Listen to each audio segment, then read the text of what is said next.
শোলের যে ছোট সাইজ, শোল মাছ, গজাল মাছ, এর যে ছোট্ট সাইজ ভর্তা করে খায়, শুটকি বানায় খায়, ওগুলোর কি বলে? টাকি মাছ। এই টাকি মাছ দেখতে শোল মাছের মতো। কেউ পাগলকে আজ পর্যন্ত বলেছে যে শোল মাছের পূর্বপুরুষ টাকি, টাকিগুলা সার মার খাইয়া আস্তে আস্তে শৌলে পরিণত হয়ে গেছে? কেউ বলেছে কখনো?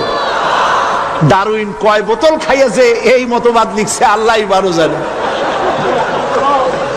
যে বান্দরের থেকে মানুষ আবিষ্কার হয়েছে, নাউজুবিল্লাহ। এগুলি পড়ানো হয় কলেজে, বিশ্ববিদ্যালয়, তাই আমাদের সোনার ছেলেরা বান্দরামি করে। ওদের যদি পড়ানো হইতো তোমরা বান্দরের গোষ্ঠী নও, তোমরা মানুষ। মর্যাদা কার বেশি, বান্দরের না মানুষের?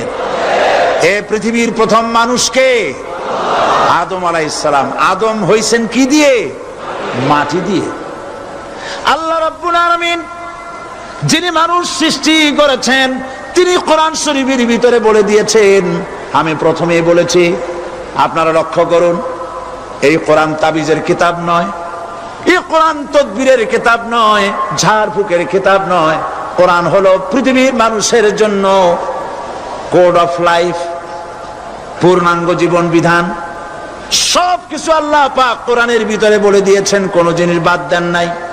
আপনি আমি কেমনে সৃষ্টি হয়েছি আল্লাহ পাক কোরআনের ভিতরে বলেছেন, ইন্না খালাকনাকুম মিন তুরাবিন সুম্মা মিন নুতফাতিন সুম্মা মিন আলাকাতিন সুম্মা মিন মুদগা। নিষ্প্রাণ মাটি দিয়ে তোমাকে উৎপন্ন করা হয়েছে, নিষ্প্রাণ মাটির উপাদান দিয়ে তোমাকে তৈরি করা হলো। মায়ের পেটের ভিতরে এক ফোঁটা নাপাক পানি জমাট রক্তে পরিণত হয়ে গেল। জমাট রক্ত আস্তে করে গোস্ত পিণ্ড হলো। গোস্ত পিণ্ডকে সুন্দর করে সাজায়া, হাড্ডি গুড্ডি বানায়া, স্ট্রাকচার তৈরি করে তার উপরে ফাকাসাউনাল ইযামা লাহমা, চামড়া দিয়ে গোস্ত দিয়া সাজায়া সুন্দর করে বানালাম। আল্লাহর পরিচয় শুনুন, আল্লাহ আমার কেমন আল্লাহ।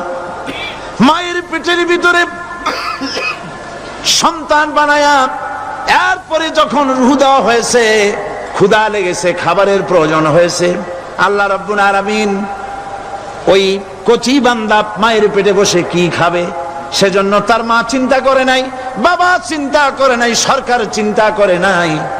আল্লাহ রাব্বুল আলামিন মায়ের মাসিক অসুখকে বন্ধ করে দিয়ে সন্তানের নাভির সাথে আর মায়ের নাভির সাথে তার লাগায়া